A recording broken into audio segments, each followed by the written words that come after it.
ఈరోజు అసెంబ్లీ సమావేశాలలో సవితా ఇంద్రారెడ్డి గారు కానీ అదేవిధంగా సునీతా లక్ష్మారెడ్డి గారు కానీ మన ముఖ్యమంత్రి గారు అనని మాటలను వక్రీకరించి మరి వారు ఏం మాట్లాడినరు ఎవరి పేరు తీసుకోలే సభా అధ్యక్షులుగా సభానాయకుడిగా ఎన్నుకున్న మా అక్కలు అని మాట్లాడారు. దానికి ద్వంద్వ అర్థాలు తీసుకొని మరి వాళ్ళిద్దరిని అడ్డం పెట్టుకొని మహాభారతంలో భీష్ముడిని కొట్టడం కోసం అంబశిఖండిని అయితే ఎట్లయితే అడ్డం పెట్టుకున్నారో ఇవాళ ఇక్కడటువంటి బీఆర్ఎస్ పార్టీ నాయకులు అసలు నాయకుడు ఫామ్ హౌస్లో ఉంటాడు, ఇంకో ఆయన అల్లుడు ఏమో ఇంట్లో ఉంటాడు హరీష్ రావు గారు.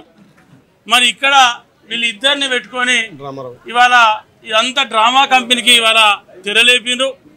మరి ఇక్కడటువంటి సవితా ఇంద్రారెడ్డి గారు కానీ సునీతా లక్ష్మారెడ్డి గారు కానీ ఏం చెప్పారు, ముఖ్యమంత్రి క్లియర్గా మాట్లాడి చెప్పారు. సవితా ఇంద్రారెడ్డి గారు మాకు అక్క లాంటిది. అవును నిజమే, నాకు అక్కే.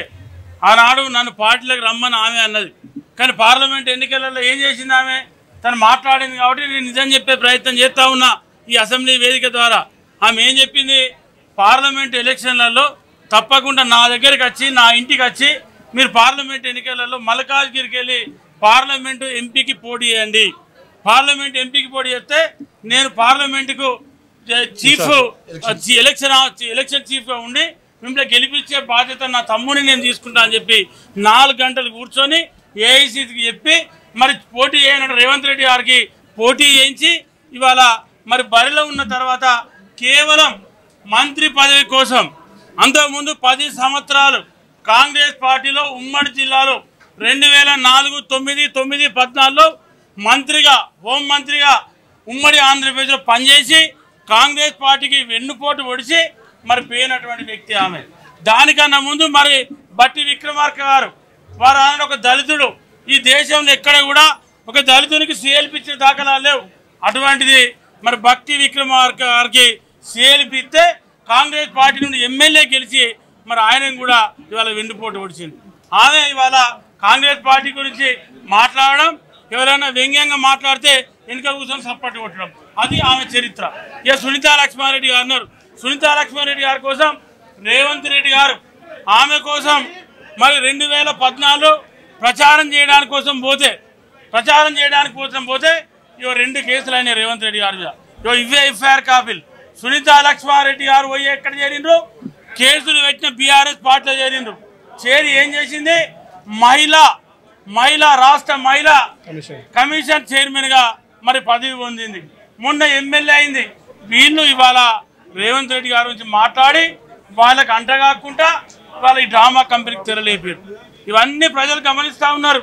ఇవాళ సాక్ష్యం, ఇవాళ సునీతా లక్ష్మారెడ్డి కోసం ప్రచారం చేస్తే 2014 ఎన్నికల ప్రచారంలో 2018లో పాల్గొంటే ఇవాళ కేసులు అయినాయి.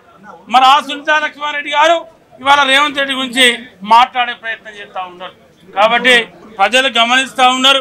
ఎవరు ఏం చేసినా ఎవరు ఏం చెప్పినా ఇవాళ మీ మోసాలు ఇలా మీకు చేతగాక మాట్లాడి 10 ఏళ్ళు ఇవాళ మీరు అధికారం ఉన్నారు.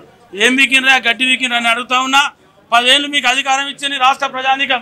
ఏం చేసిన అని చెప్పి అడుగుతా ఉన్నా, ఏం వీకినని చెప్పి అడుగుతా ఉన్నా.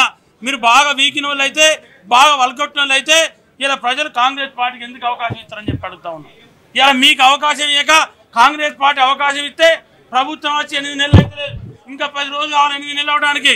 8 నెలలు కాకముందే అందులో 4 నెలలు ఎలక్షన్ కోడ్, ఒక 4 నెలలు అధికారంలో ఉన్నది. ఏమైంది, ఏం చేసిండ్రో ప్రభుత్వం, ఏం జరిగింది అంటారు. ఏమి బొందా జరిగేది, ఏం జరగలే. అన్ని జరుగుతాయి.